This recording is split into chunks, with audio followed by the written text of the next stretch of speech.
کائنات کا ایک ایک گوشہ حضور کے نام پہ قربان کرنے کا ہم عزم کریں اور پھر اس کی جو بھی قیمت ادا کرنی پڑے ہمارے لیے جو ہے وہ بالکل ادنا قیمت ہے۔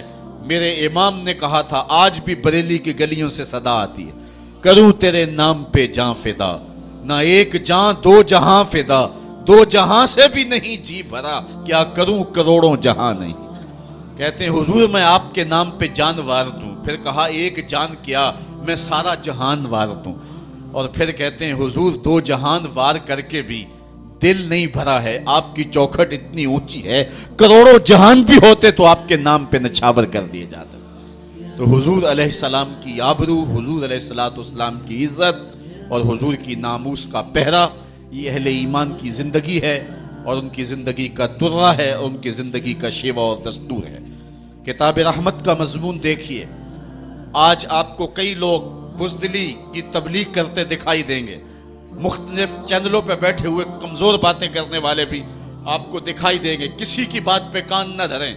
آئیے دیکھیے قرآن کیا کہتا ہے، ان الذین یؤذون اللہ ورسولہ لعنہم اللہ فی الدنیا والآخرہ، وہ لوگ جو اللہ اور اس کے رسول کو اذیت دیتے ہیں ان پر دنیا میں بھی لعنت ہے اور آخرت میں بھی لعنت، وَأَعَدَّ لَهُمْ عَذَابًا مُهِينًا، اللہ تعالیٰ فرماتا ہے ان کے لیے اللہ نے دردناک رسوا کر دینے والا عذاب تیار کر رکھا ہے۔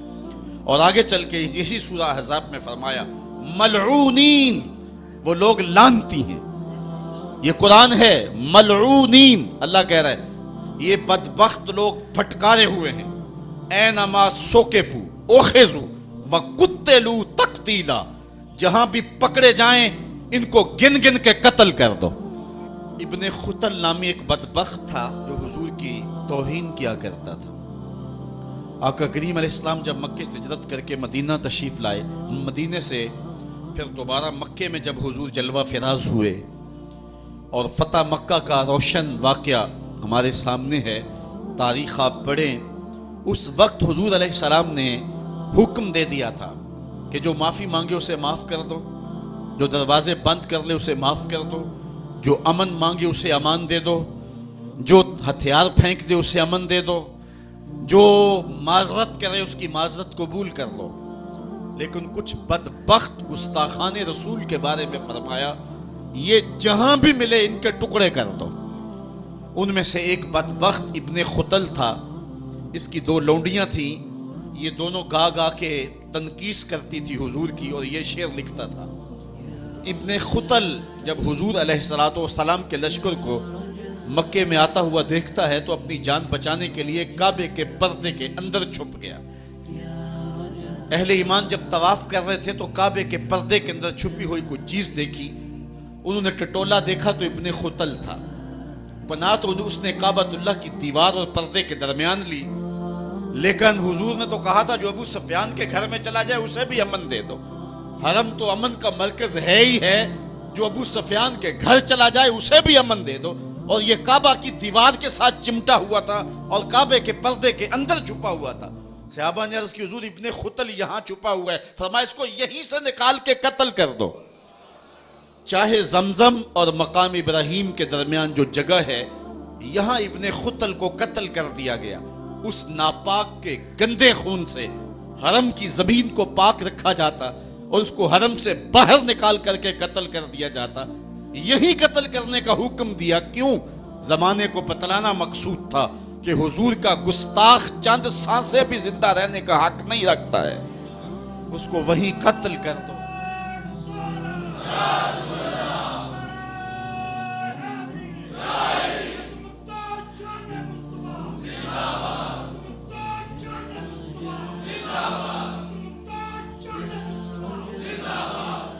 آج ہم یاد کرتے ہیں سلطان صلاح الدین ایوبی کو، آج یاد آتا ہے سلطان نور الدین زنگی، جنہوں نے نام محمد پر اپنا سب کچھ وار دینے کا عزم کر رکھا۔ دنیا پہ کتنے حکمران آئے ہیں، آج دنیا ان کا نام بھی نہیں جانتی، لیکن کیا وجہ ہے کہ سلطان ایوبی کا نام لبوں پر آئے ادب سے پلکیں جھک جاتی، عقیدت اور احترام کے جذبات سینے میں پیدا ہوتے۔ کیوں؟ اس لیے کہ حضور علیہ السلام کے نام پر اس نے وفا کی ہے، اور یہ رب کا وعدہ ہے کہ جو میرے رسول سے وفا کرے گا پھر اس کو میں مرنے نہیں دوں گا۔ اقبال نے اپنا سارا فلسفہ شعر میں نچوڑا ہے کہ محمد سے وفا تو نے تو ہم تیرے ہیں، یہ جہاں چیز ہے کیا لوح و قلم تیرے۔ تو حضور کے نام پہ جن لوگوں نے وفا کی ہے رب نے پھر انہیں مرنے نہیں دیا۔ آج بھی سلطان صلاح الدین ایوبی کی قبر بھی زندہ ہے، آج نور الدین زنگی کی قبر بھی زندہ ہے۔ اچھا یہ بات میں بتاؤں کہ حضور علیہ السلام کے گستاخوں کے ساتھ نپٹنا یہ ہر شخص کے بس کا روگ بھی نہیں ہے، یہ ڈیوٹی بھی رب کی طرف سے ہوتی ہے، اور رسول اللہ جس کو پسند کریں اس کی ہی یہ ڈیوٹی لگاتے ہیں، ورنہ کس کے سینے میں یہ آرزو نہیں مچلتی۔ جب راجپال نے توہین کی تھی تو کون نہیں چاہتا تھا کہ اس کی گردن کاٹوں، لیکن سعادت مندی نصیب ہوئی تو غازی علم الدین شہید کو نصیب ہوئی۔ علامہ اقبال علیہ رحمہ نے کہا تھا جنازے میں کہ اسی گلہ ہی کرتے رہ گئے، ترکھانہ دا منڈا نمبر لے گیا۔ حضرت پیر جماعت علی شاہ رحمۃ اللہ تعالی علیہ نے کہا تھا غازی علم الدین کے جنازے پہ گردن جھکائے چل رہے تھے، آنکھوں میں آنسو تھے، 6 لاکھ لوگ حضرت غازی علم الدین کے جنازے میں شامل ہوا تھا۔ سید دیدار علی شاہ صاحب جب جنازہ پڑھانے کے لیے کھڑے ہوئے تو غش کھا کے گر پڑے، بعد میں جب اٹھے اور جنازہ پڑھایا تو کسی نے کہا حضرت آپ نے بڑے بڑے جنازے پڑھائے ہیں، کبھی یہ کیفیت آپ کی ہوئی نہیں ہے۔ فرمایا جنازے بڑے پڑھائے ہیں لیکن کبھی حضور کا دیدار نہیں ہوا ہے۔ آج پہلی بار یہ موقع ملا، ادھر جنازہ پڑھانے لگا، ادھر آمنہ کا لال بھی سامنے تھا۔ حضرت پیر امیر ملت علیہ رحمہ گردن جھکائے چل رہے تھے تو آپ نے کہا لوگوں میں نے بڑے بڑے بادشاہوں کی کہانیاں پڑھی ہیں، میرے دل میں کبھی یہ امنگ نہیں جاگی کہ فلاں بادشاہ میں ہوتا۔ جو فقیر ہوتا ہے وہ خود ہی شہنشاہ ہوتا ہے، اس لیے اس کے دل میں یہ آرزو کیوں پیدا ہو کہ وہ بادشاہ ہو، وہ خود ہی شہنشاہ ہوتا ہے۔ کہتے ہیں میں نے بڑے بڑے پہلوانوں کے تذکرے سنے ہیں، میرے دل میں یہ امنگ بھی نہیں جاگی کہ فلاں پہلوان میں ہوتا۔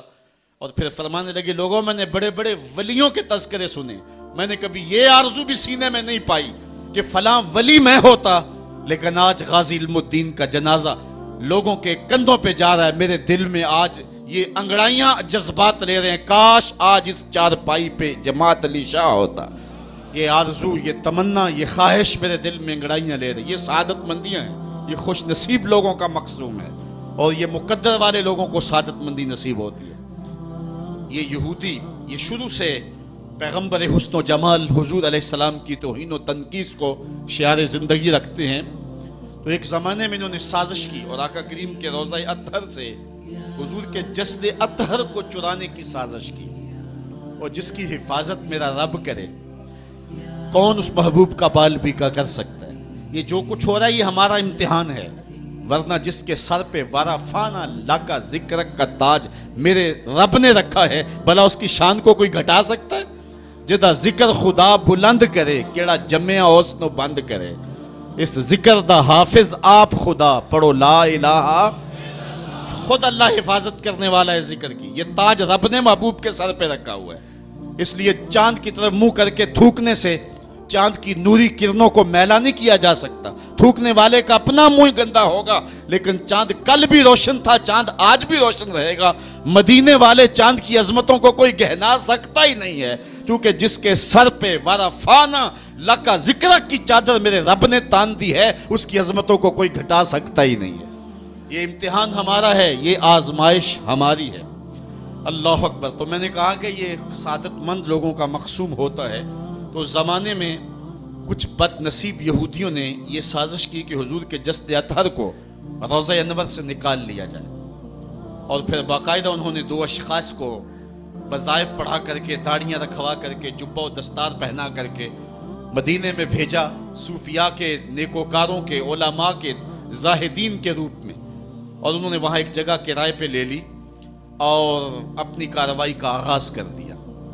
وہ اپنے کمرے کے اندر سرنگ کھودتے اور روزانہ مٹی نکالتے، اور رات کے اندھیرے میں بقیع کے قبرستان میں قبروں کے اوپر مٹی ڈال کے آ جاتے، اور سارا دن تسبیح لیے اللہ اللہ کرتے رہتے۔ لوگ کہتے کہ یہ تو بڑے صالح لوگ ہیں، اور پھر لوگوں کو خیرات بھی کرتے، لیکن کارروائیاں اور انداز یہ تھا، لباس خضر میں رہزنی کر رہے تھے، اور یہ ڈاکو اور یہ رہزن لٹیرے ایک بہت خطرناک مہم پہ آئے ہوئے تھے۔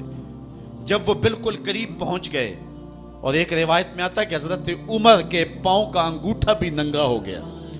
حضور علیہ السلام سلطان نور الدین زنگی کو خواب میں ملے اور ان کی شکلیں دکھائی کہ یہ دو موذی مجھ کو تکلیف دے رہے ہیں۔ تو سلطان فوراً اٹھا اور کہا مدینے میں کوئی غیر معمولی واقعہ ظہور پذیر ہوا ہے، اور اس نے جلدی سے کچھ سواروں کو اپنے ساتھ لیا اور کچھ خزانہ ساتھ لیا اور فوجوں کو حکم دیا کہ وہ تیار ہو کر کے جلدی میرے پیچھے آئیں۔ مدینے میں پہنچ کر کے اس نے